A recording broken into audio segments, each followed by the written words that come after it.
Hello again, welcome to my course. Today we continue our conversation about the regimes, political systems which emerged during the so-called interwar period. We mentioned what happened in the wake of the First World War, that martial mobilization methods became popular during the war. The way of dictatorships, the way of the strong man prevailed over constitutionalism, over republicanism, and people collectively were more prone to accept dictators than constitutional governments. It was relevant all over the world, in some countries more, in some countries less. In those countries where people did not have too much of a democratic tradition, like Eastern Europe, the Russian Empire, people immediately switched to dictatorships in the wake of the war. In those countries, which like France, UK, the United States had a strong democratic tradition, people did not do it, but at the same time, the love for a big government, the love for regulation, mobilization was there very strong as well. So we need to keep in mind that it was the general trend, this martial trend in the wake of the war. I showed you the poster where people were marching, that civilians and military people, like a crowd marching toward the one single goal. That was the mindset of that time, 1920s, 1930s, 1940s. And as I said, we were going to discuss a few countries which give us examples of these regimes that were established during the interwar period between the First World War and the Second World War. Last time we talked about communism in Russia, in the former Russian Empire, and how the war disrupted the life of the country, and how the war opened the doors to the communist dictatorship that was set up by the Bolsheviks. Okay, today we are going to discuss another dictatorship. See, these are two most brutal dictatorships during the last century: the Soviet communist dictatorship, and the second one, which we're going to examine today, it's National Socialism in Germany, the second most brutal dictatorship. Remember, I introduced the last time this expression, totalitarianism. So these two countries, Soviet communist regime and National Socialism in Germany, could be described as totalitarian states where governments tried to control the entire life of the people. Okay, not only political life, not only social life, spiritual life, but also tried to control the thoughts of the people. So what they thought, and tried to penalize people for their thoughts. So that's very important about these dictatorships. And in totalitarian regimes, everything was controlled by the government, and government wanted to exercise a total control, hence the name totalitarianism. Okay, please remember this word, which we will need, and not only for because we might meet it somewhere else by reading the general literature, but also we will see this word on the test, and you will see this on your quizzes. Okay, so let's go to the slide presentation.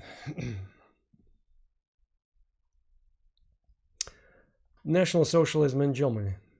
Let's briefly, so totalitarian state, as I said, let's briefly review what happened with Germany in the wake of the First World War. Remember, I showed you the same map, and I mentioned that Germany was humiliated by the Western countries, particularly UK, France, with the silent agreement of the United States. First of all, Germany was stripped of her lands. In the north,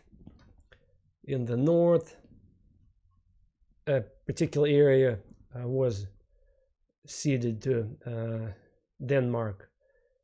In the east, a large chunk of German territory was taken over by a newly formed state called Poland. And in the west, it's a coal mining area, was controlled by the France. Here, Sudetenland was ceded to Czechoslovakia. So these areas populated by Germans were ceded to other countries, which upset Germans, humiliated them. But the biggest humiliation, of course, was the peace treaty, Paris Peace Treaty of 1919, when Germany was humiliated. She was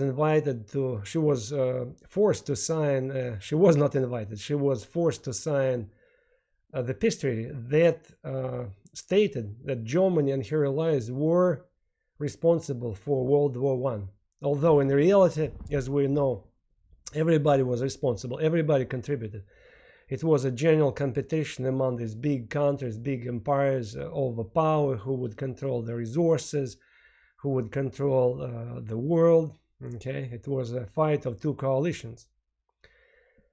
But Germany, since she was a loser, so she was blamed by UK and France for initiating this war. And Germany was also forced to pay reparation money, okay, $33 billion, which was not only humiliating, but it was also devastating financially, because Germany physically could not pay this money.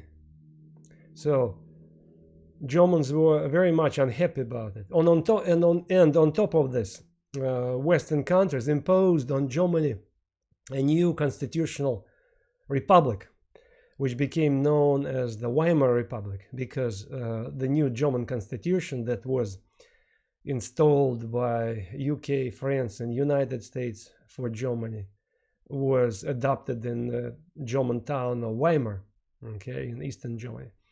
Hence the name, the Weimar Republic. So formally, Germany received the constitution, became a republic. She had the parliament, she had the prime minister, and social democrats, remember, the moderate leftist people, by their ideology, they came to power and they controlled German government.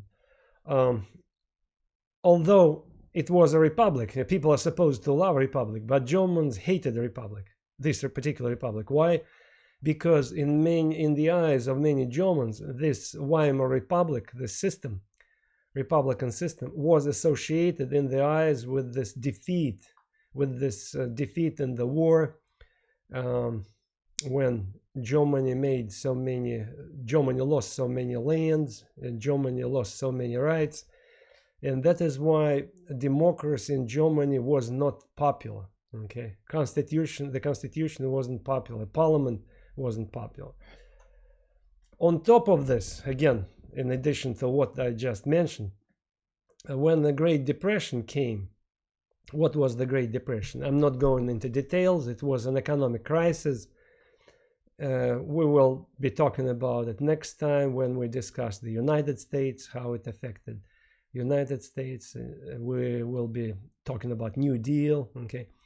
But briefly, it was an economic crisis which led to a devastating economic breakdown in Germany, especially in Germany, because Germany, unlike other countries, was not protected financially. Germany had to pay this redemption money to other countries. Unemployment was 30%.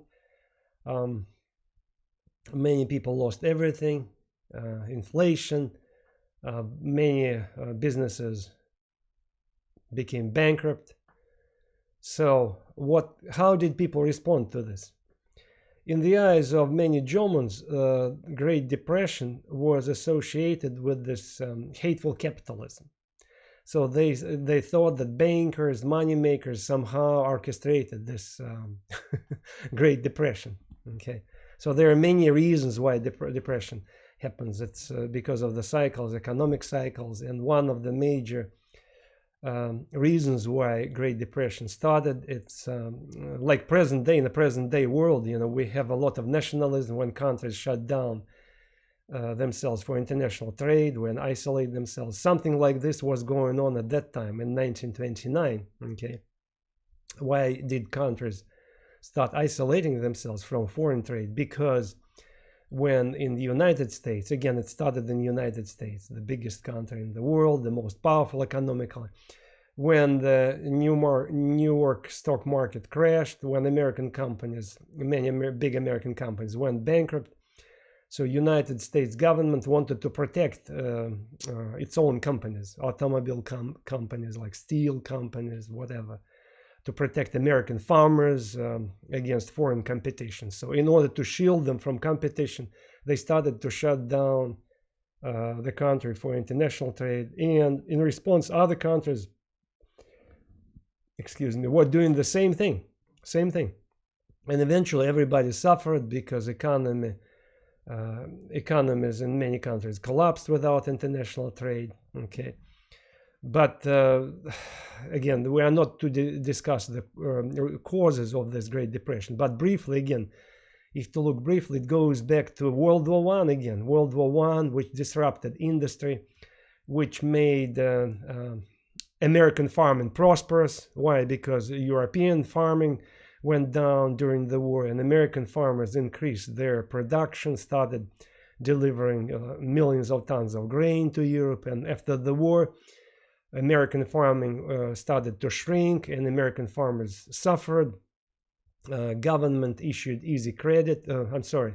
Banking system, U.S. banking system issued easy credit. People were taking credit left and right, and this credit was not backed up by anything. Okay, people used credit to gamble, to do whatever they wanted. Okay, and eventually the whole thing collapsed. Okay, so at some point people had to pay money back, and eventually this easy money available through the credit collapsed the entire economy. And then in the chain reaction, it spread all over the world because countries started to shut down themselves for the international trade. But in the eyes of many who didn't understand about economics, and to the present day, by the way, 99% of people don't understand how the economy develops. They have no time, no desire to figure out, and at that time people blamed bankers, money makers, capitalists in initiating this crisis. Okay. Many in Germany, on top of this, looked for scapegoats. They started to associate evil capitalism with Jews, and that's how it is. In a time of crisis, people frequently look for scapegoats. Okay, and here in Germany, where anti-Semitism was very strong, and since some bankers were of Jewish origin, so it was easy for Germans to pick up them as scapegoats. Okay, so Great Depression killed respect for law and constitution in Germany, which were not high anyway, because, as I said, Germans didn't think highly about the new constitution and the republic that which were imposed on them. Okay, what was on the minds of Germans at that time was the desire to find a strong man, a strong leader, who would save Germany, who would help them to get out of the crisis. And this man was found. Adolf Hitler. You heard the name. Okay, Adolf Hitler became eventually this type of charismatic personality who came claiming to save Germany. Okay, I want to make a point, because sometimes when you look through coffee table books or watch documentaries on YouTube, on Netflix about Hitler, you may frequently hear this statement that Hitler somehow seduced the entire German nation by his powerful and dark charisma, that he was so influential that he literally seduced the entire nation.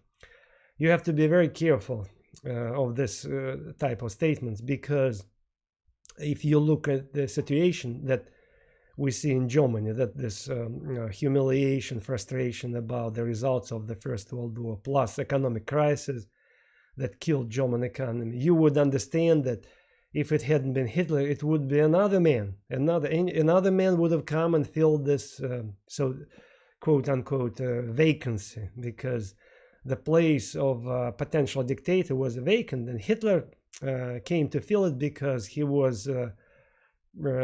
perfectly fit this role. He was an excellent speaker, an excellent communicator. He excited the crowds, so that is why he was at some point he was very popular at that particular time, at this particular place. Under other circumstances, I'm sure he wouldn't be able to rise up so high, but circumstances of the country provided such personalities as Hitler an opportunity to rise up. By the way, Hitler was he was not a German. You may not know this, but I want to stress that he was an Austrian. Again, Austria is a German-speaking country, but speaking with a particular visible accent. He lived in Vienna, was born in Austria, and very unsuccessful early in his life. As you probably know, he tried a few times to enter an art academy in Vienna because he was an aspiring artist. He liked to paint, but he was never admitted, and of course he had this grudge against these bureaucrats who didn't accept him. He complained, hated the world. He lived in shelters. So very, very unsuccessful young man. And when the war started, by the way, he didn't want to serve in Austro-Hungarian army because Austria was part of the Austro-Hungarian Empire, because he hated Austro-Hungarian Empire for this multi-ethnic, multicultural composition. So he hated this, how, as he called this, breed of different languages and ethnic groups. He purposely wanted to consider himself a German, since he was a German speaking, and he actually moves to Germany and volunteers for the German army. So he goes to the front line in the West, and he was a brave combat soldier.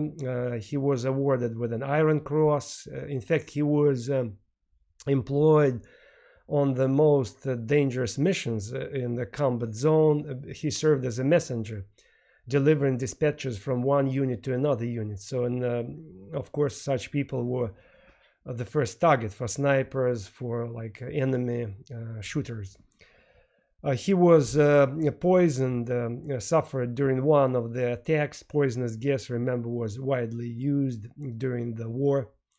And when he was recuperating in the hospital, he found out about this humiliating armistice when Germany decided to stop fighting, and eventually he became angry when Germany signed this peace treaty with the UK, US, and England.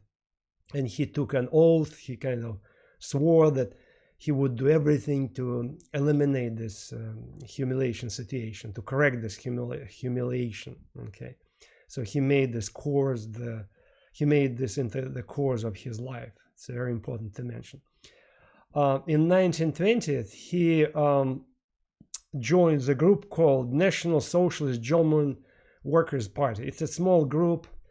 We need to keep in mind that socialism was on the minds of the people at that time.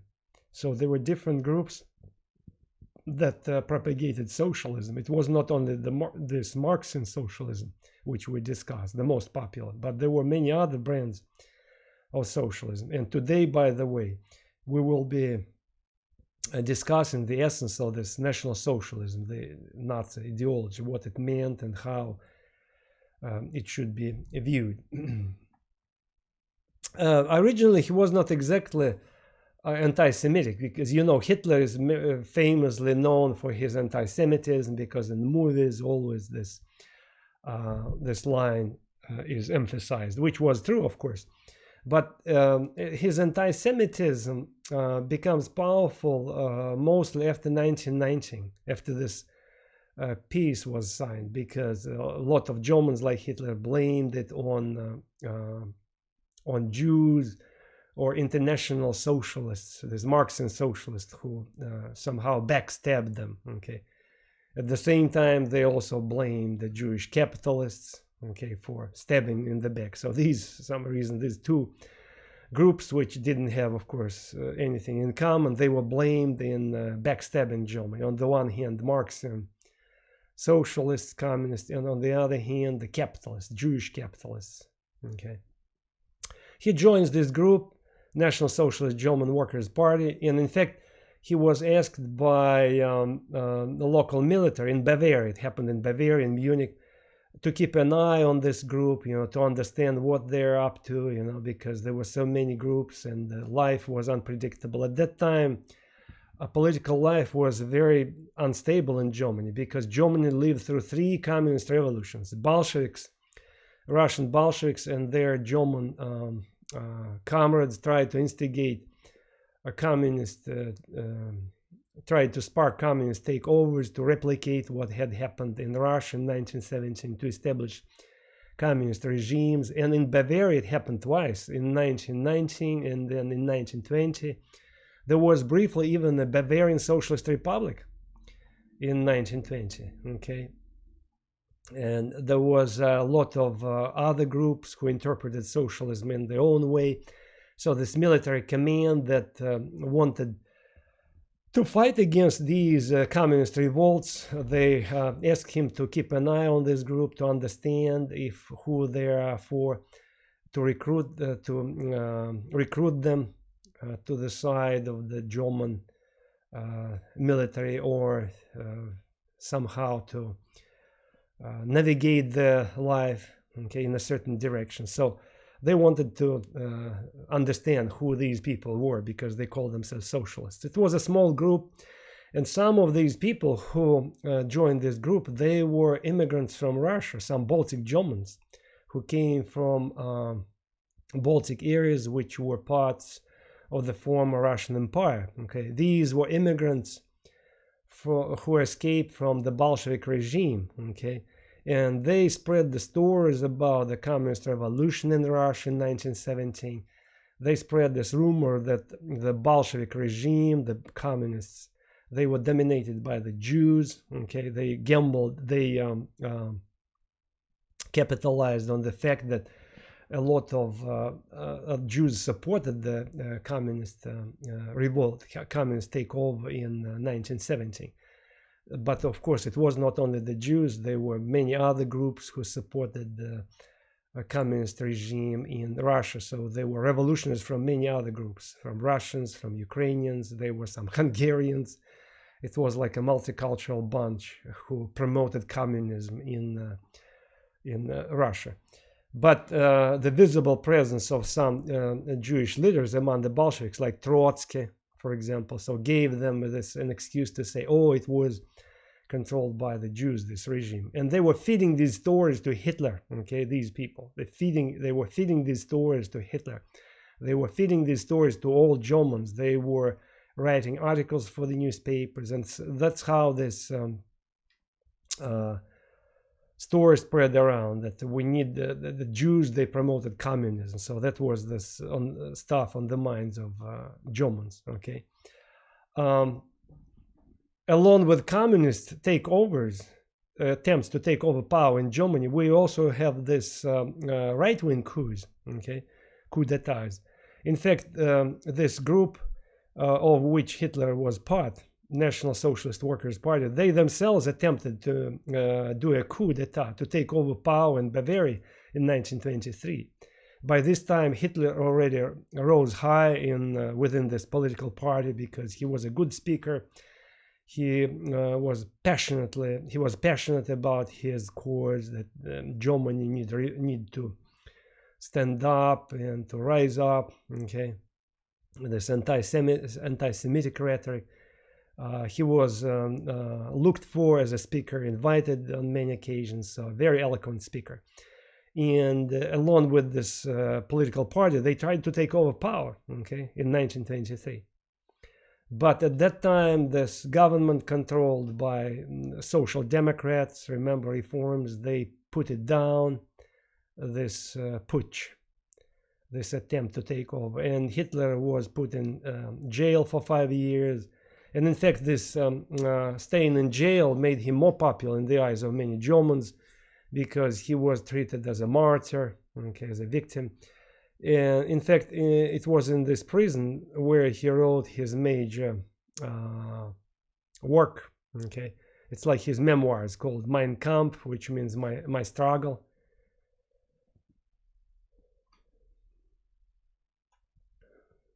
in this particular book, Mein Kampf, he unfolded this Nazi program, the program of this political party, National Socialist Workers' Party. I forgot to mention that this political party, since with such a long name, it was shortened to National Socialists. So they call themselves National Socialists, the members of this political party, or NS for short.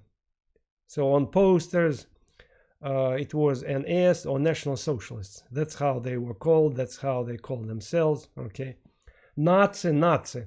It was an expression that was given to National Socialists by their opponents, Social Democrats, mostly Social Democrats.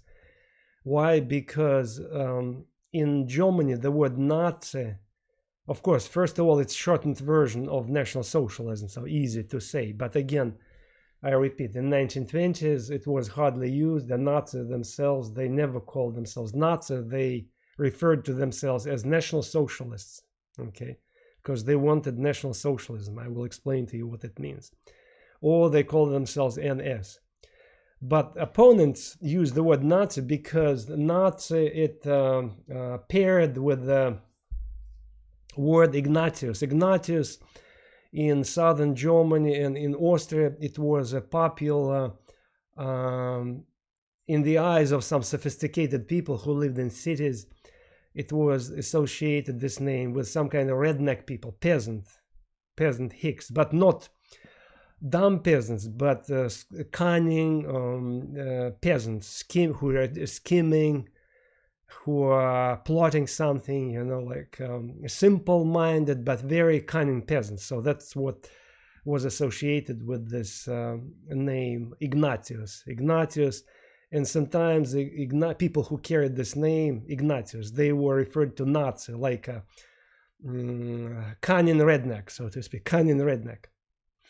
And since a lot of people who joined the National Socialists, they were coming from the ranks of either regular workers, unemployed, or peasants.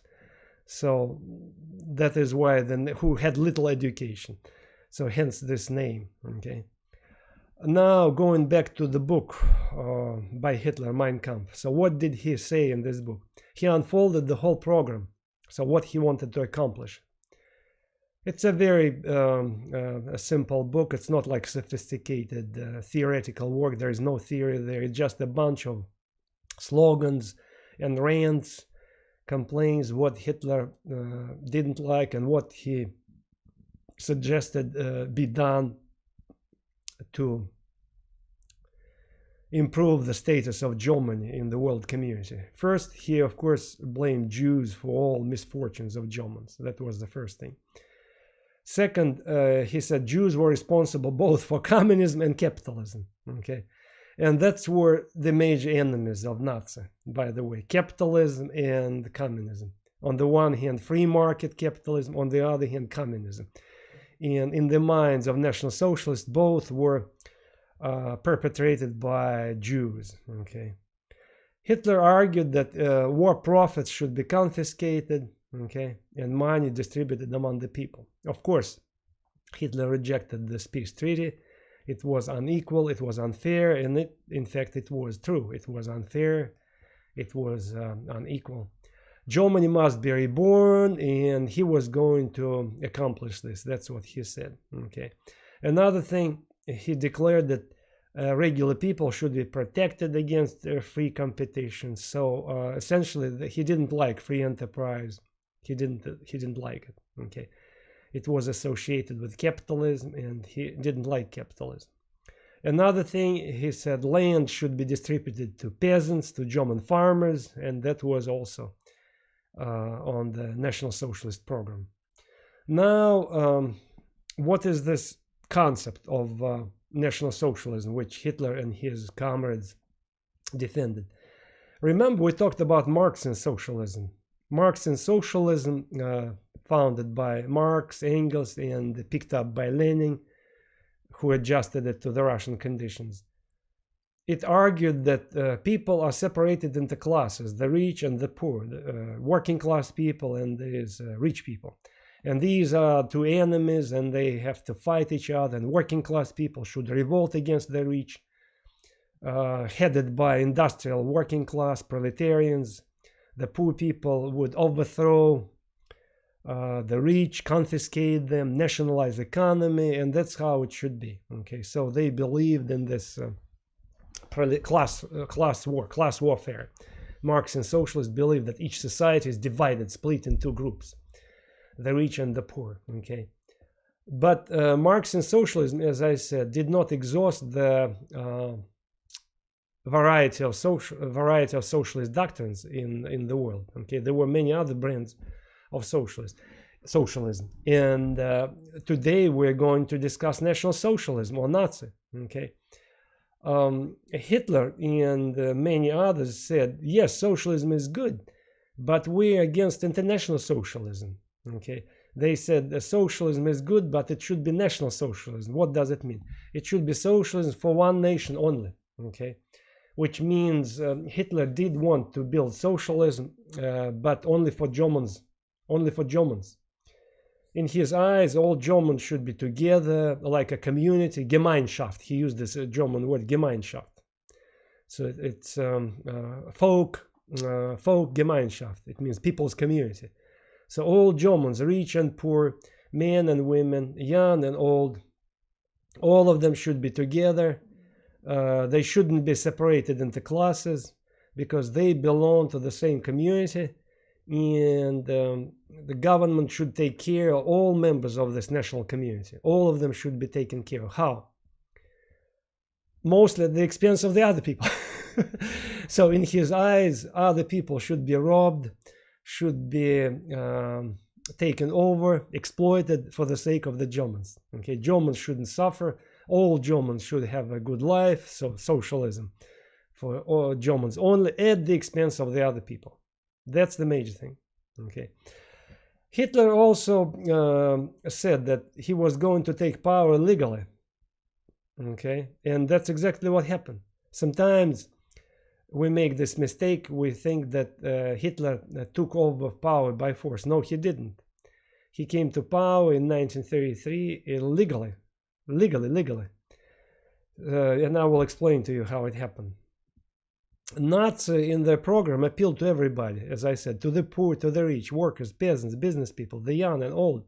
So that's how they were able to gain popularity. Okay. During the Great Depression, when Germans became impoverished, when unemployment, as I said, was 30%, Nazi popularity skyrocketed. Before the crisis, before the Great Depression, their support was only 3%. But by 1932, 40%. So what happened during elections of 1934? Nazi received 40%. So which means they became the major political party, number one party in terms of votes. The second was Social Democratic Party, okay, then Communist Party, and then other parties. By the way, together, Communists and Social Democrats, these parties of the left, if they had united the forces, they would have defeated Hitler. But they hated each other. Remember, in 1919, the left split in two groups, Communists and Social Democrats, and they hated each other. So anyway, and by the way, at some point, Communists even supported Nazi against Social Democrats. That's sad, very sad. So left were not together, and it helped Nazi to come to power, because formally they were the major political party, supported by 40%. According to the German constitution, the party which received more votes than any other party received the right to form a government, to form the government, okay, to come up with their own candidate for a prime minister. In Germany, prime minister is called chancellor. So you heard this name, chancellor, prime minister. So the party which received more votes than other parties had the right to come up with its own candidate for the prime minister. And they did. They offered Hitler, And German president, again, in Germany, president doesn't have power unlike the United States. He's simply a ceremonial figure. Okay, the real power in Germany was and is exercised by the prime minister or chancellor. So the president had to appoint Hitler as the chancellor. So legally, Hitler became the head of the country. Now he was in charge of the whole country. And immediately he goes to the parliament, and what he does, he said, he decided not to destroy the constitution. He decided not to cancel republic. He simply said, I need emergency laws. It's emergency situation. It's a Great Depression. Right? Don't forget, it was a Great Depression at that time. People were unemployed. There were strikes. There were rival gangs fighting on the streets. So anarchy, chaos. And on top of this, one crazy communist, mentally ill guy, he set on fire the building where German parliament was sitting, so-called Reichstag. And Nazi received, of course, a nice excuse to say, "Oh, communists are plotting against us. We need to launch state of emergency." Okay. In order to get the state of emergency, Hitler appealed to the parliament and said, we need to adopt a so-called the Enabling Act, so which gives me emergency powers. So according to this act, which by the way was adopted by the majority of parliament, Hitler was able, using this emergency situation, to kind of to get it through. The act was adopted and adopted by the parliament. And according to this act, Hitler received unlimited emergency powers. Unlimited. Okay. So he didn't need to waive the constitution. He didn't need to destroy a republic. He simply ruled the whole time by this act until the very end, until 1945. So he used this enabling act. So communists and some social democrats were arrested as traitors, thrown into concentration camps for 6 months only, by the way. And then they were vetted. Only few of them remained there, by the way. Only by 1938, only 8,000 people were in concentration camps. Only 8,000. It was later during the war when the concentration camps were filled with literally hundreds of thousands of people. But before the war, it was like a tiny minority of people. Okay, some communists, in fact, joined the Nazi because they thought that Hitler finally was able to build a real, true socialism in Germany. So why don't we join him? In fact, Hitler said we need to invite communists who wanted to join our ranks because they're most militant and radical people. So we should welcome them. By the way, the most stubborn force that resisted Nazi were not communists or social democrats. It was Catholics who didn't want to be loyal to Hitler. Why? By religion, Catholics were loyal to the Roman Pope. So that is why they could not accept Hitler as this kind of ultimate dictator to be worshipped.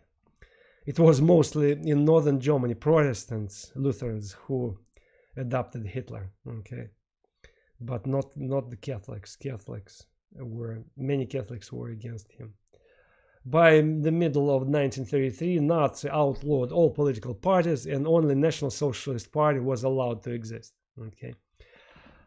Some of his comrades, and particularly his friend Ernst Röhm, who was in charge of stormtroopers. Stormtroopers were paramilitary units used by National Socialists to fight against communists, so-called street fighters, because communists also had street fighters, okay, Red Guards, and the Nazis decided to have their own street fighters, stormtroopers.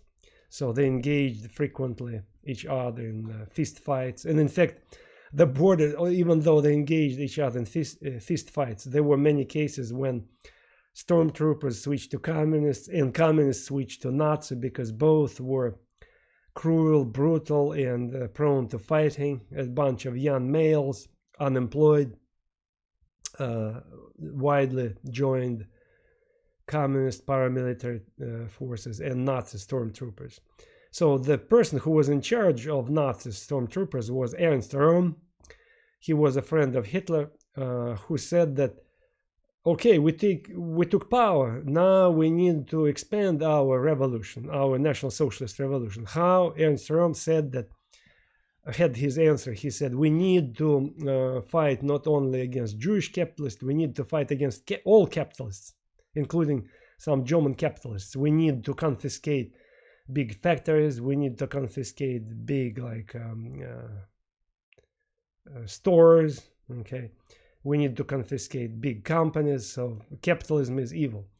But Hitler was very apprehensive of this, because he didn't want to antagonize the German business. He wanted all Germans to be together. That was his goal. Remember, the goal of his and those people, his goal and those who agreed with him, was to build this Gemeinschaft, Deutsche Gemeinschaft, so German community. So some of the stormtroopers didn't want to accept this, and there was a lot of bad blood between stormtroopers and the other people who didn't want the National Socialist Revolution to expand to include Germans, okay, German business people. And suddenly in 1934, Hitler organized a bloody massacre of his friend Röhm and a few hundreds of stormtrooper officers. So they were captured and executed on the spot. Okay, it was also a message to the German military and German business that Hitler didn't want to expand this social revolution into Marxian direction, that he didn't want to involve Germans, he didn't want to attack army, he didn't want to attack business people, as long as they were Germans. Okay, that his goal was to kind of raise Germany and to protect German business people, to protect workers, German workers, everybody. So to protect Germans from all kinds of troubles, okay, at the expense of the other people. National Socialist Workers' Party involved 20% of all adult population. Nazi leaders were young, mostly working class people of the working class background. By the way, you heard probably about SS troops. It's elite guard of National Socialists, SS. Almost 40% of SS troops, they were working class people from so-called proletariat. Okay, National Socialist Workers' Party was extremely nationalist party. Okay, which was fixated on this hatred of Jews, because the Jews were to be the first to be confiscated, to lose their property, and that's what Hitler started doing. He started to confiscate Jewish properties, all kinds of Jewish businesses, and distributing these properties among Germans or selling Jewish stores for cheap to new German owners. Okay, so resentment of Jews became one of the major, not only ideological goals, but also an economic goals, political goals. So Jews had to be confiscated, so the property had to be confiscated. Not many of you might know that Nazis also rejected Christian religion, not up front like communists in Russia, but still rejected. They didn't shut down the churches, but they hated Christianity. They persecuted, they tried to put it down, they tried to eliminate it from schools. Okay, Hitler and his comrades, they didn't practice Christianity. They showed that they ignored Christianity. Why? Because Hitler personally was convinced that science would replace religion. Okay, see, that's an interesting point. At the same time, there were some Nazis among his friends, not the majority, I repeat, who said we do need some kind of German ideology, okay, to fill in our spiritual void. Okay, and that is why we have people like Himmler who promoted the German paganism.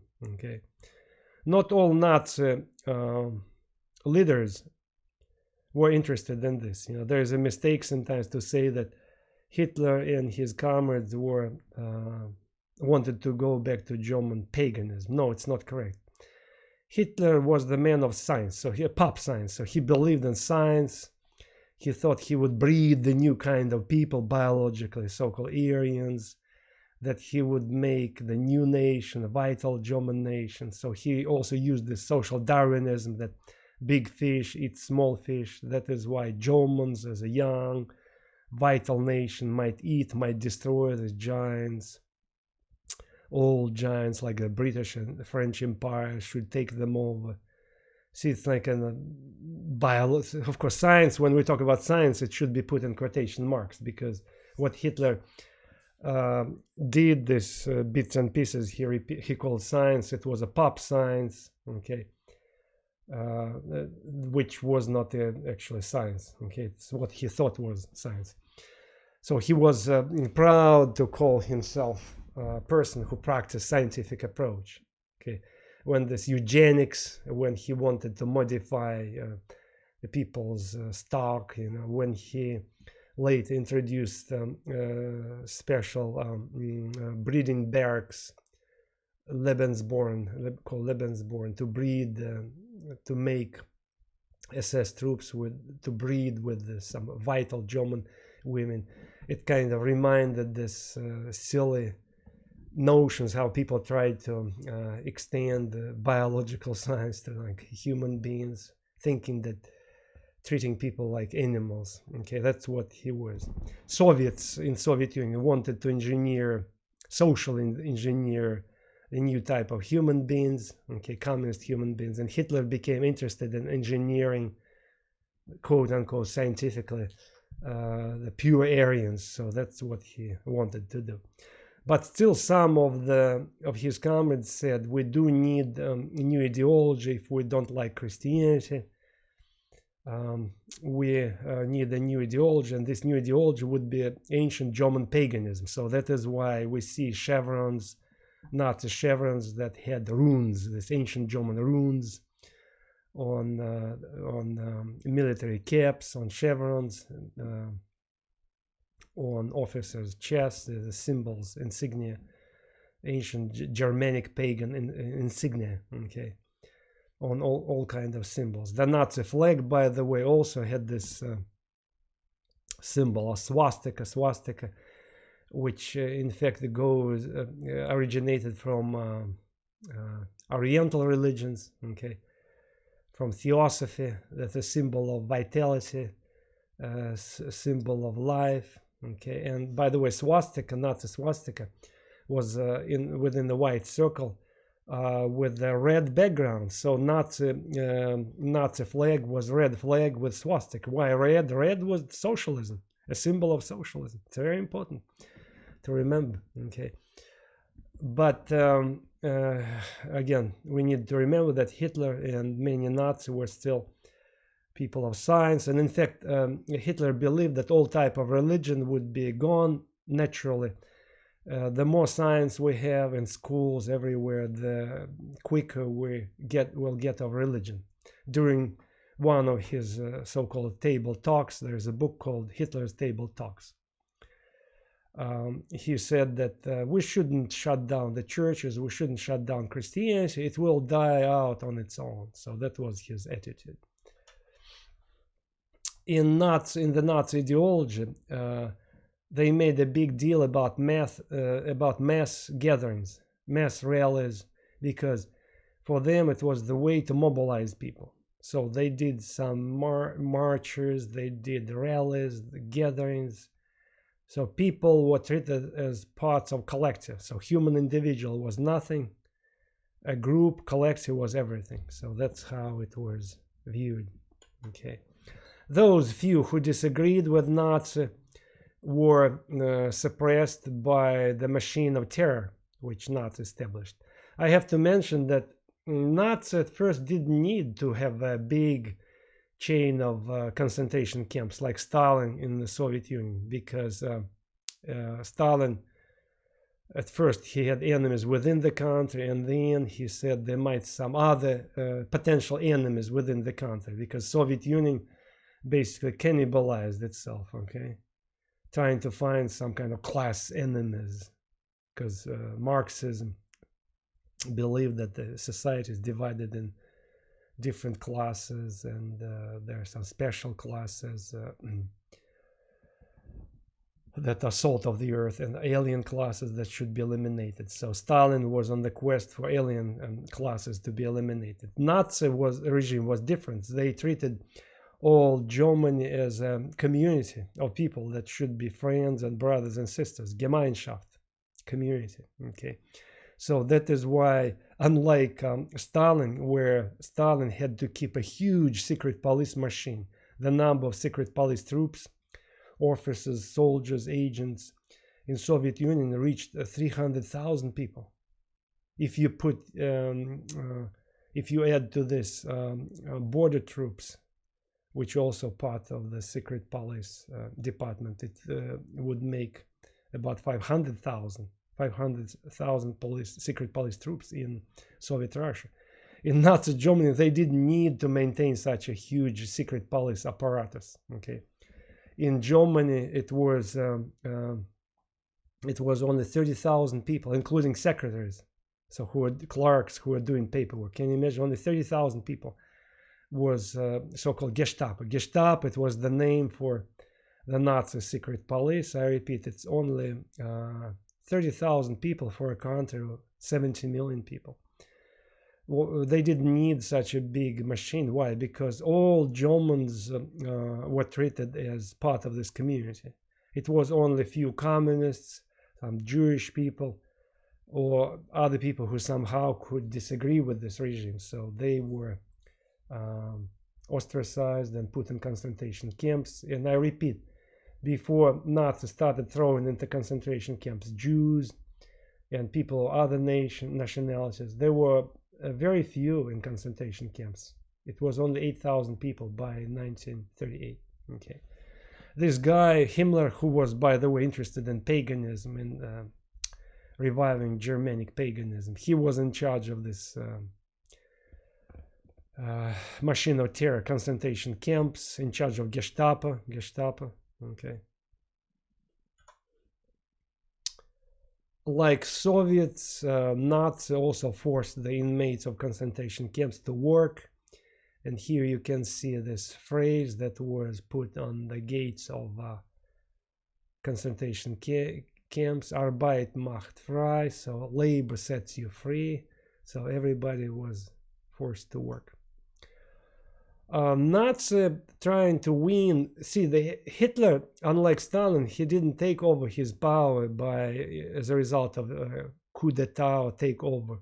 Okay, he came to power illegally, and since he enjoyed the support of many Germans, and he wanted actually to buy this support, so he needed to buy this support in order to continue his power, in order to stay in power. So he initiates welfare for common people, a wide welfare. First of all, he needed to eliminate unemployment, and he did eliminate unemployment. He begins a program of public works, road construction, military industry. Ignoring the conditions of this 1919 peace treaty, he begins a huge military build-up. He sets up military factories, hires new workers, produces cannons, tanks, all kinds of military equipment, in defying this humiliating peace treaty imposed on Germany by the Western countries. Eventually, more people were getting jobs, and by 1939, all unemployment was eliminated. So that was his biggest coup, that through public works and the military industry, he absorbed all these unemployments into these new projects, and the entire unemployment was eliminated.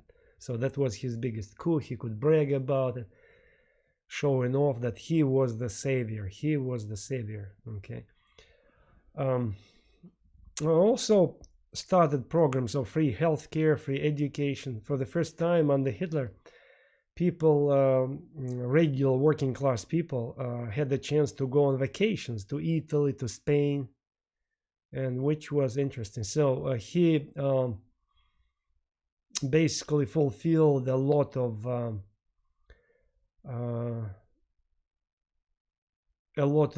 promises that had been made earlier by Marxian socialists. Okay, but at the same time, he didn't forget about business. He started also corporate welfare. He supported loyal big businesses. So those big businesses who were against him, he squashed them, he confiscated them, he destroyed them. But those who agreed to be dominated by him, okay, in fact, some big so-called capitalist manufacturers, they hated Hitler. They called him a right-wing Bolshevik. But some business people had no choice. They decided not to immigrate. They thought that they might gain something by joining his program of National Socialism. Okay, so basically Hitler put all business life under the control of the government. Free market was crippled, and all businesses were heavily regulated. Hitler set up the prices, exercised wage controls. Okay, labor unions were outlawed. In fact, there was only one it's quote unquote union was allowed, the German labor union. Independent unions were not allowed. Only governmentally controlled labor union was allowed. Strikes became illegal, which made businessmen happy, but at the same time businesses could not decide what they wanted to do in their factories. So Hitler actually made them into managers. So businesses had to do what the government told them to do. They had to produce whatever government told them to produce. They had to set up particular prices, ordered by the government, prices ordered by the government, and so forth. So here you can see Hitler grabbing a shovel and throwing the first pile of dirt into this Autobahn construction. Autobahn, it was the chain of high-speed highways in Germany, built of concrete, that Hitler built all over Germany as a result of this program of public works. And here you can see this labor army, young men marching with shovels. Okay. Essentially, Hitler corrupted the entire German nation, giving them perks. And of course, when you give something for free, welfare, it makes people happy and makes them dependent on the government. And that's what was the goal of Hitler. So making sure that German population owes everything to the government. So that is why he tried to distribute welfare. And if by their welfare, by their pensions, by their vacations, by their subsidies, by their credits, by their works, if people depend on the government, of course they pledge their allegiance to the government. If they're independent businesses who are not controlled by the government, of course they don't care about the government. They couldn't be controlled. So Hitler understood it, so he made sure that everybody depended on the government. And many Germans became happy about the Nazi regime. Okay, that's a fact of life. So many of them became these willing beneficiaries. In fact, one of the books about Nazi National Socialism, written by a German writer, Ali Goetz, is called Hitler's willing beneficiaries. So that's the best way to describe this majority of Germans who benefited from these reforms. But the problem was how to get money to fund this generous welfare. So he made a lot of commitments to pay unemployment did not exist, to pay these many benefits like free healthcare, free education, vacation time, sick leaves, retirement, generous retirement. How to do it? Where to get money? In fact, by 1938, Hitler's regime ran out of money. So please remember this, what I just mentioned. It's very important, okay? Which I will go back to this. I will go back to this. By 1938, by having these generous public work programs, benefits programs, Hitler regime ran out of money. The first in line to be confiscated, to provide money for this welfare. So that is why I want you to remember this. See, money came from confiscation. First, it was Jews whose properties were confiscated to fund the welfare programs. Then, after 1939, it became other nations and their resources that were confiscated by Germans to fund this generous welfare. Okay, because the message of German National Socialism was socialism at the expense of the other nations. See, that's very important. So Jews were the first to confiscate. As soon as they come to power, Nazi immediately started excluding Jews from the governmental jobs. So no Jews were allowed to work in the government. They played for a while with the idea to exile Jews to the Madagascar island that belonged to France. And of course, France said, what are you talking about? It's not your island. It was a colony of France. Then they started to segregate Jews from the rest of the population. They adopted special laws, so-called Nuremberg laws, that prohibited contacts between Germans and Aryans. And the major thing, marriages between Jews and Germans were forbidden. Okay. At first, Hitler did not talk about elimination of Jews.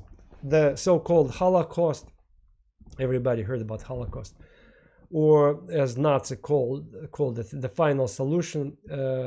It happened during the war. So Holocaust became possible because of the war, Second World War, when the general escalation of violence, mobilization, made easier for people to commit violence, and then when Holocaust happened. Okay, before it was not talked about. We don't know. Most probably it was not thought about it, but the war made it possible. Okay, so I want to stress this, that it was not originally planned, but it happened in the process of these laws, in the process of segregating Jews, and eventually Jews were literally taken as a scapegoat to be eliminated. Okay, not only to be blamed for all kinds of misfortunes that had happened with Germany, but to be eliminated physically. That's what became known as Holocaust. And by the way, Holocaust happened not within Germany, but in Eastern Europe. In Eastern Europe, where Germans were fighting against the Russians, okay, Poles.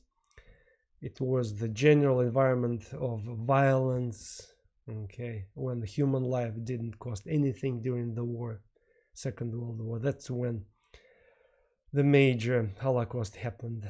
But originally, I repeat, before 1939, it was only segregation. What Germans did, they tried to squeeze Jews out of Germany, trying to force them to immigrate, in order to confiscate the properties, to uproot them, and to nationalize the properties, and to benefit Germans. By the way, 90% of the German budget was these confiscations of Jewish property.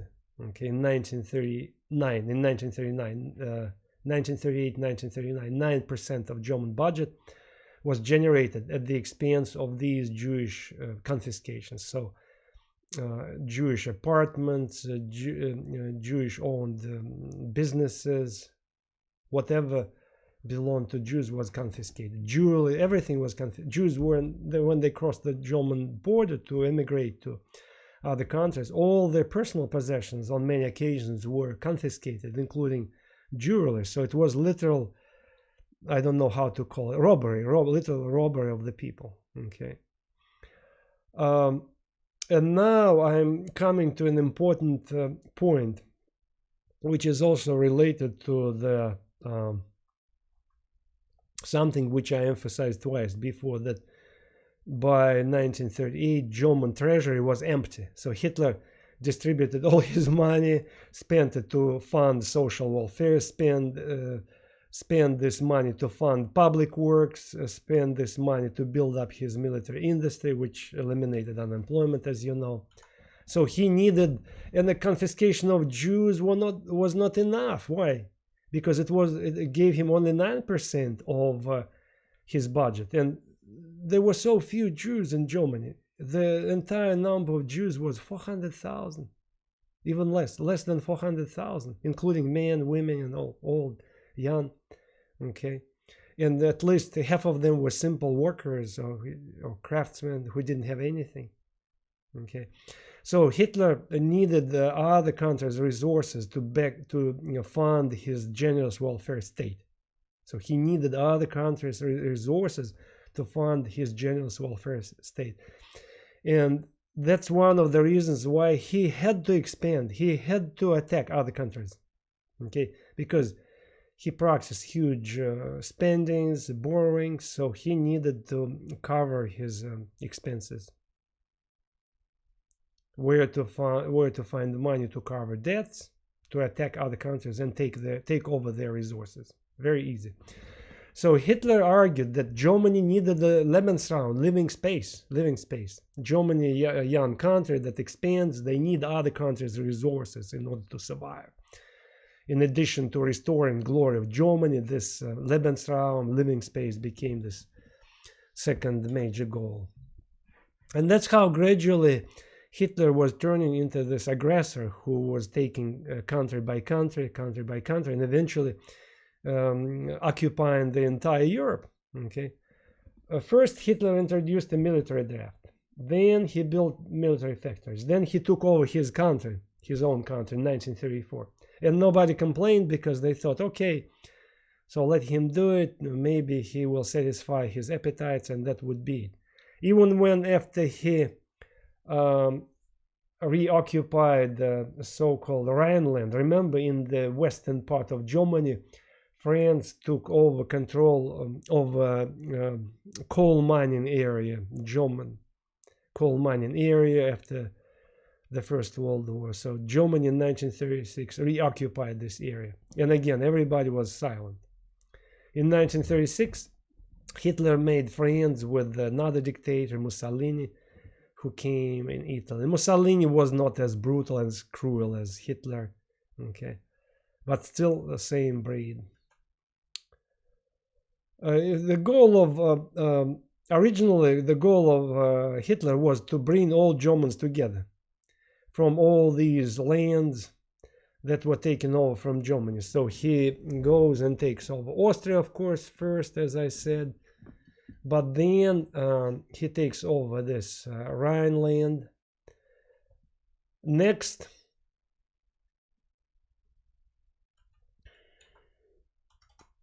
he needed to take over Sudetenland. So there was a piece of land that belonged to Czechoslovakia, populated by Germans. 1.5 million Germans lived there who were separated from their brethren in Germany. Hitler said, oh, we want our brothers and sisters to be together. I'm going to take this piece of land.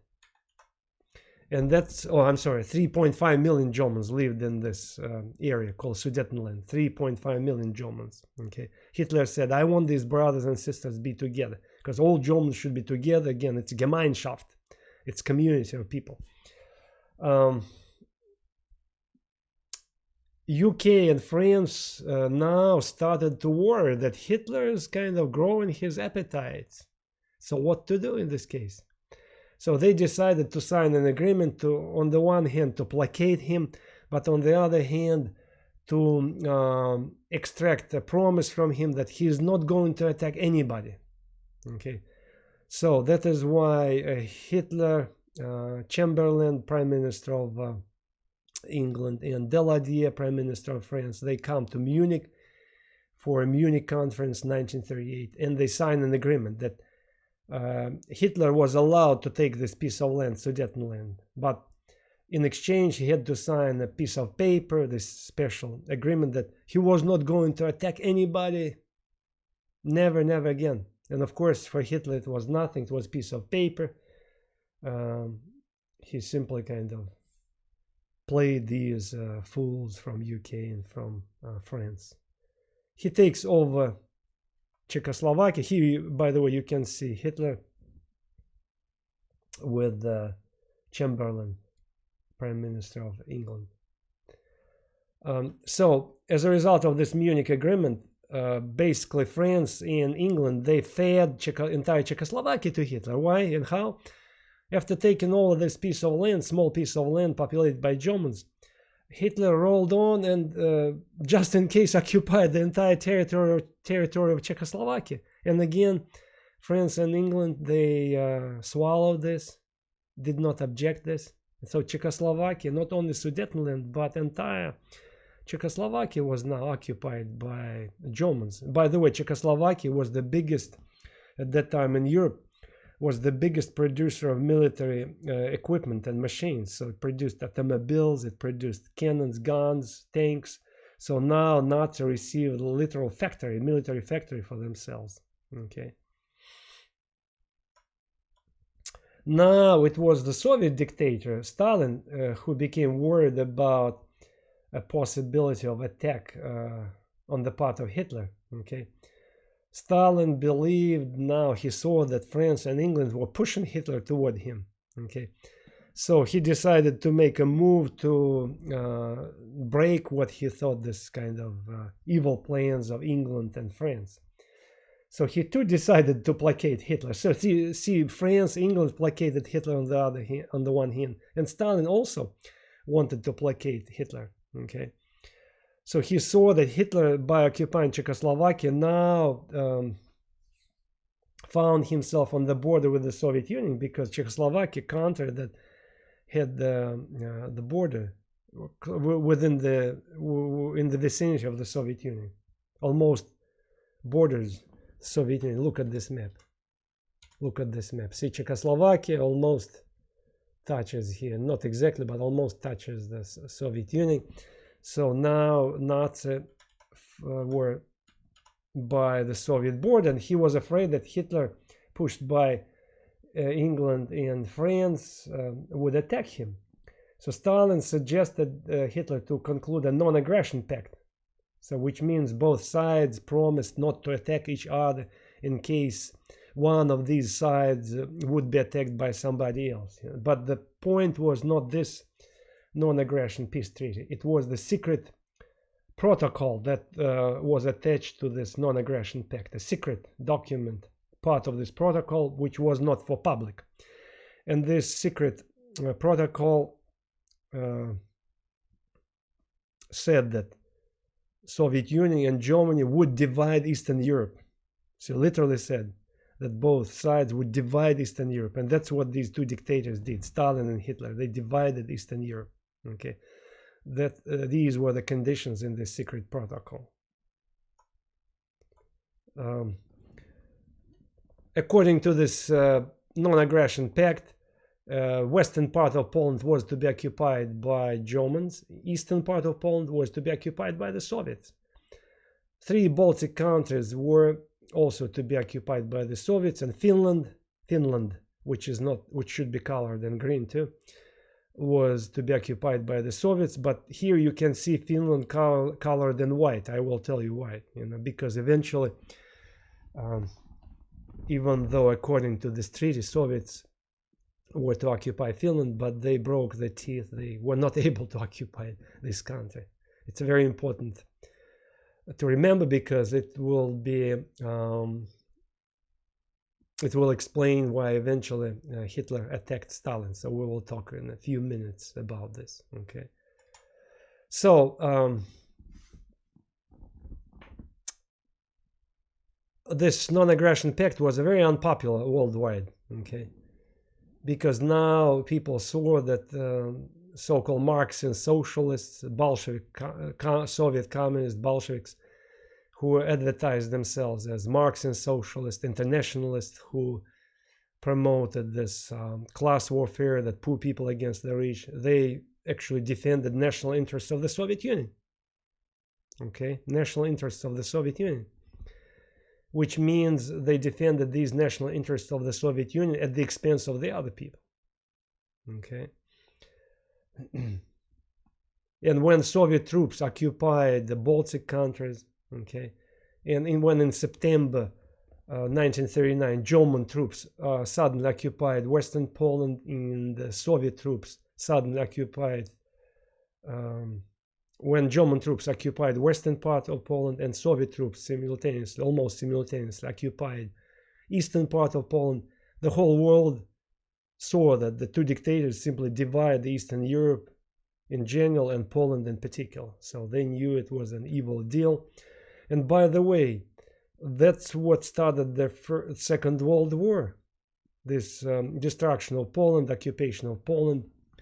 So September the 1st, 1939, that's when Germany attacks Poland, occupies western part of Poland. But 10 days later, Soviet troops entered eastern part of Poland and also arrested Polish officers, seized the chunks of land, okay, and eventually executed thousands of Polish officers.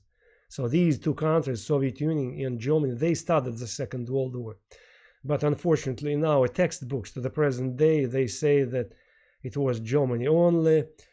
Soviet Union somehow is deleted from the picture. And I will tell you why. Because eventually, the Soviet Union ended up fighting on the side of US and UK against Germany. And since the Soviet Union, UK, and the United States won the Second World War, as you know, winners write history.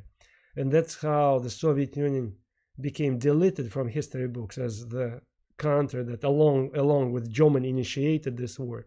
But Germany, that was the loser, she again is the one responsible side. But chronologically, to be specific, chronologically, yes, Germany was the first to attack Poland, but Soviets did it 10 days later. Okay. Why Finland is important here? Finland is very important. Another thing that is not mentioned in many textbooks. In fulfillment of this agreement between Hitler and Stalin to divide Eastern Europe between Germany and the Soviet Union, Stalin, who was given by this treaty, Finland, was going to occupy Finland. But Finland suddenly said, we are not going to be occupied. And plus, Finland didn't suffer such defeat like Poland at the hands of Germans. That Polish army was defeated by Germans, so it was easy to occupy Poland. Finland decided, small country, tiny country that had only 7 million people, suddenly decided to resist. And they resisted so much. Finland resisted so much that Soviets lost 120,000 troops killed. And Finland lost only 25,000 people killed. When Hitler observed what was going on, he said, oh my goodness, why do I need to keep the peace treaty with the Soviet Union? It's just a joke. You know, they cannot even overtake this tiny country called Finland. So Red Army performance during this Soviet-Finnish war was so miserable, so inadequate, that Hitler comes to conclusion that Soviet Union was a joke. So he needed just to attack the Soviet Union, take over Soviet resources, because he needed oil, Soviet oil. He needed Ukraine, that was part of the Soviet Union, the breadbasket. Okay. So his plan was, at first he didn't plan to attack the Soviet Union so quickly. In the long run, he would have attacked it anyway. But now he changed his plans after this miserable performance of the Soviet troops. He now decides to attack Soviet Union, take over resources, and after this to finish UK and then the United States. Of course, a reckless plan, but the Soviet, I repeat, miserable performance of the Soviet army in this Soviet-Finnish war convinced him that he needed to attack the Soviet Union. So in 1941, in June 22nd, 1941, he does attack the Soviet Union, And that's how eventually Soviet Union, the Soviet dictator Stalin, ended up fighting alone with the United States and UK against Germans. Okay. All right, so we are done for today. Thank you, and I will see you next time.